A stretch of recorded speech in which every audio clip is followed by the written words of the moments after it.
پیسے کماتے تھے، سرکار آئے، یہ تبدیلی مکمل طور پہ آ گئی تھی۔ پھر آج کے دور کو دیکھو، کیا مسلمانوں میں حرام روزی کا نظام نہیں ہے؟ سود ادھر، رشوت ادھر، یتیم مسکین بیوہ کا مال کھانے والا نظام ادھر، جوا،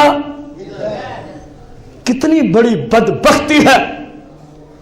آج کئی اہل سنت کی تحریکوں کو چلانے والے ملعون سود، جوئے اور شراب میں مبتلا ہے۔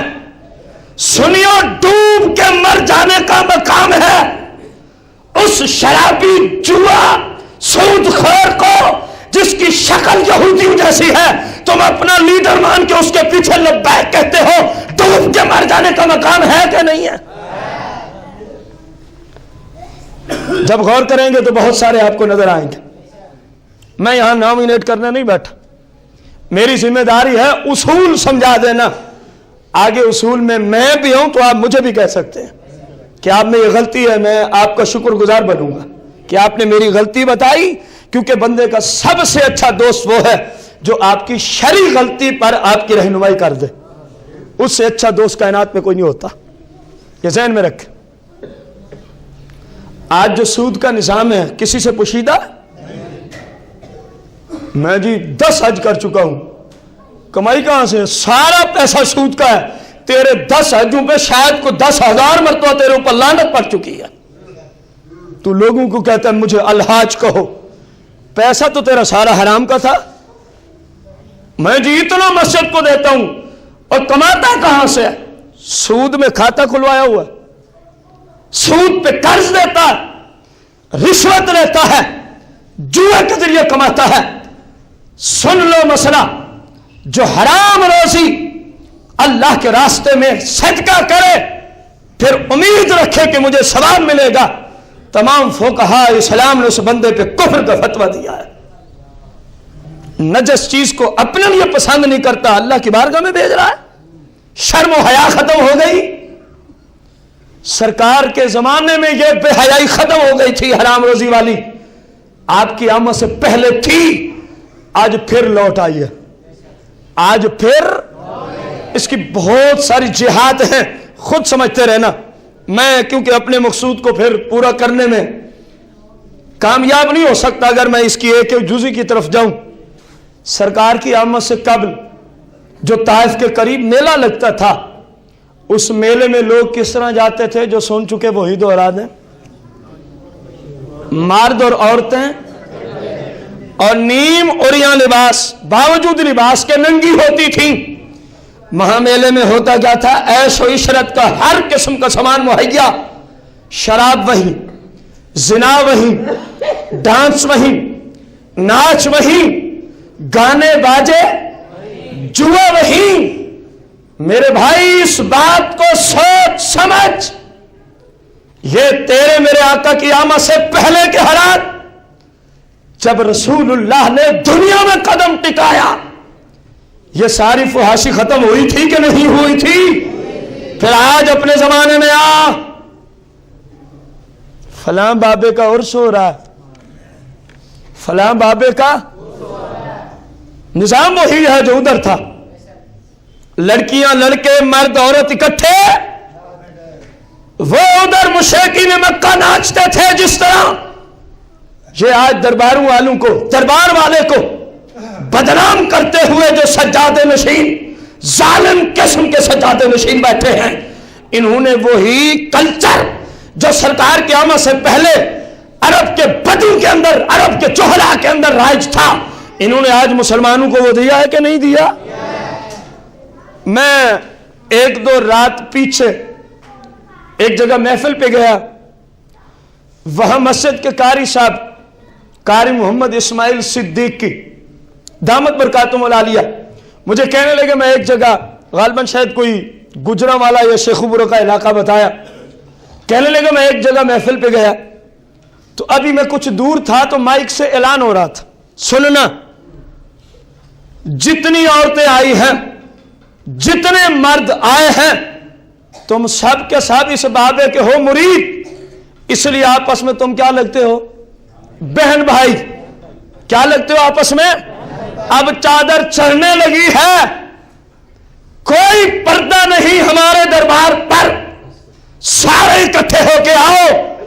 قاری صاحب نے کہا میں نے دیکھا لڑکیوں نے پھر جو کچھ کرنا ہوتا ہے وہ کسی سے چھپا ہوا تو نہیں، ایسے ماحول میں جب گھر والا اجازت دے دے، آج کل کے بدماش جیسے لڑکوں کو جو چوری چھپے کسی کی عزت کو نہیں چھوڑتا، جب گھر والا ہی کہہ دے سب جائز ہے، سب کہہ رہے جی میں نے تو اللہ سے وہیں کھڑے ہو کے معافی مانگی، یا میرے مالک میں کہاں گیا ہوں، خدا کا نام لو، یہ مسئلہ کہ اہل سنت نہیں ہے، یہ تو عربستان میں سرکار کی ولادت سے پہلے بے حیائی ہوتی تھی، سرکار نے تو اس بے حیائی کو اور مکمل روک گئی تھی۔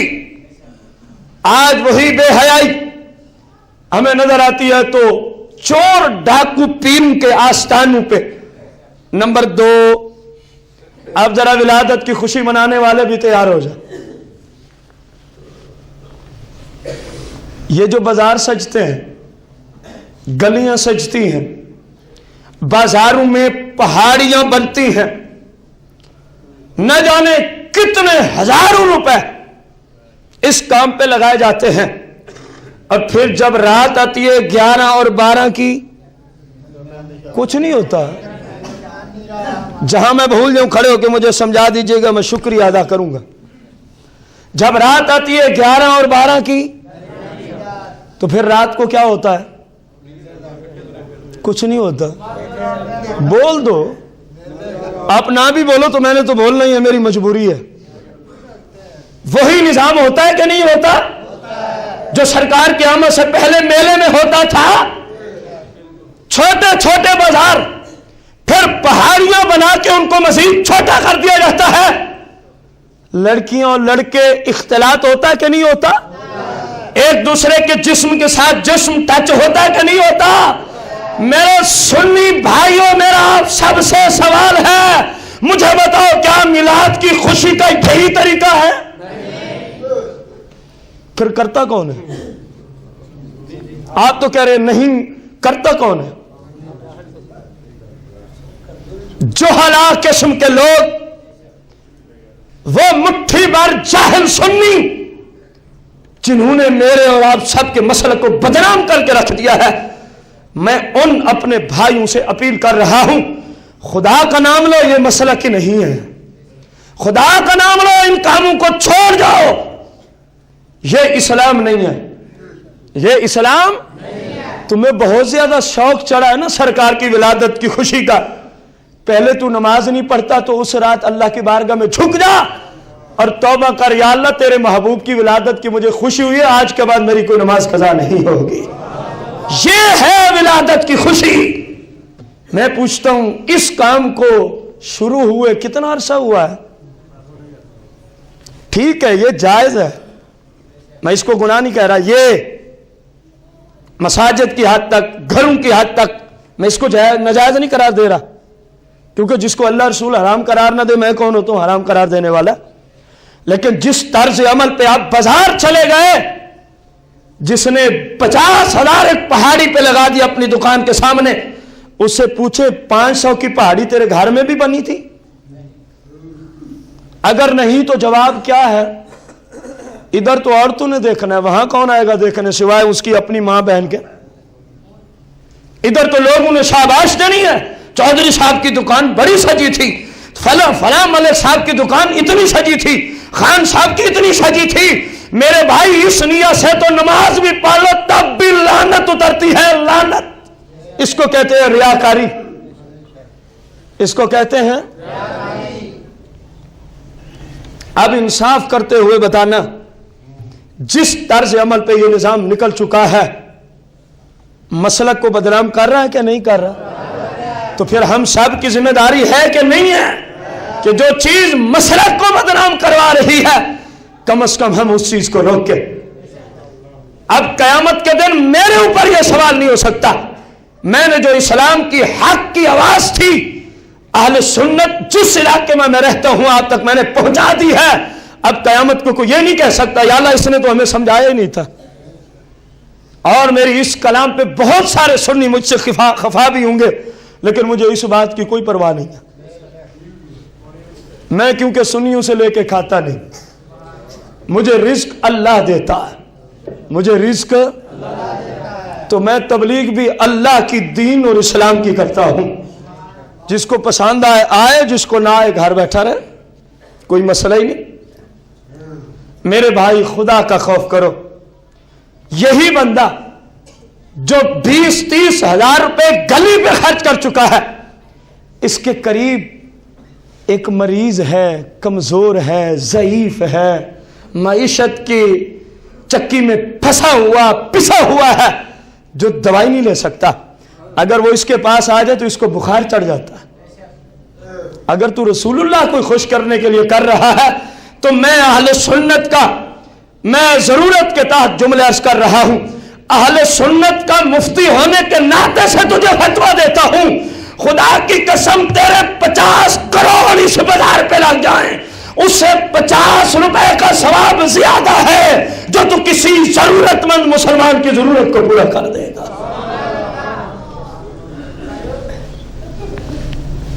اہل سنت کا مسلک پیش کر رہا ہوں. ایک بندہ سسکیاں لے رہا ہے، اس کے پاس کھانے کو نہیں، حالانکہ رسول اللہ کی حدیث ہے واللہ لا یؤمن واللہ لا یؤمن واللہ لا یؤمن. فرمایا اللہ کی قسم وہ مسلمان نہیں، اللہ کی قسم وہ مسلمان نہیں، اللہ کی قسم وہ. مسند امام احمد بن حنبل میں، امام منذری نے الترغیب والترہیب میں، اور بھی بہت سارے محدثین نے اس حدیث کو نقل کیا ہے. سرکار کی بارگاہ میں عرض کیا گیا قیل یا رسول اللہ، آپ کی مراد کون سا بندہ ہے جس کے بارے میں آپ نے کتنی مرتبہ قسم اٹھائی ہے؟ وہ مسلمان نہیں اللہ کی قسم، وہ مسلمان نہیں اللہ کی قسم، وہ مسلمان نہیں اللہ کی. میرے اور صاحب کے آقا نے فرمایا وہ جس کا قریبی ہمسایہ بھوکا بیٹھا ہو اور اس کو پتہ بھی ہو، خود سیر ہو کے کھاتا ہے، فرمایا میں نے اس کو کہا ہے اللہ کی قسم یہ مسلمان ہی نہیں ہے. یہاں صرف بھوکے کی بات نہیں ہو رہی، مریض جس کو میڈیسن کی حاجت ہے اس کی بھی بات ہو رہی ہے، جس کو کپڑے کی ضرورت ہے اس کی بھی بات ہو رہی ہے. میرے بھائی ضرورت کو سامنے رکھ کے سرکار نے ارشاد فرمایا تیرے صدقے کا ثواب تو وہاں زیادہ ہوتا ہے جہاں اسلام ضرورت زیادہ سمجھتا ہے، جہاں اسلام ضرورت. خدا کا نام لو، خدا کا نام لو، اس جہالت کو چھوڑو، یہ جہالت ہے.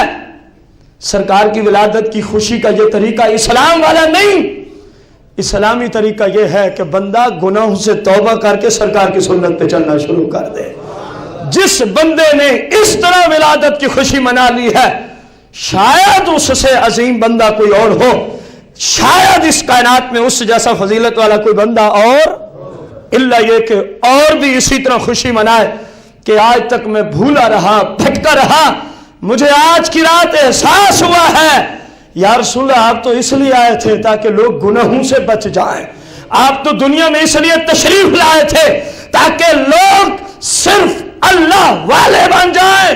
میں بھولا رہا یا اللہ تیرے محبوب کی ولادت کی خوشی میں تیری بارگاہ میں اپنے سارے گناہوں کی توبہ کرتا ہوں. یہ ہے اصل ولادت کی خوشی کا مقصد. اللہ جل شانہ سے دعا ہے اللہ پاک ہم سب کو سرکار کی ولادت کا حقیقی مقصد سمجھ کر سرکار کی شریعت کے مطابق عمل کی توفیق عطا فرمائے. آمین بجاہ النبی الکریم علیہ الصلوۃ والتسلیم.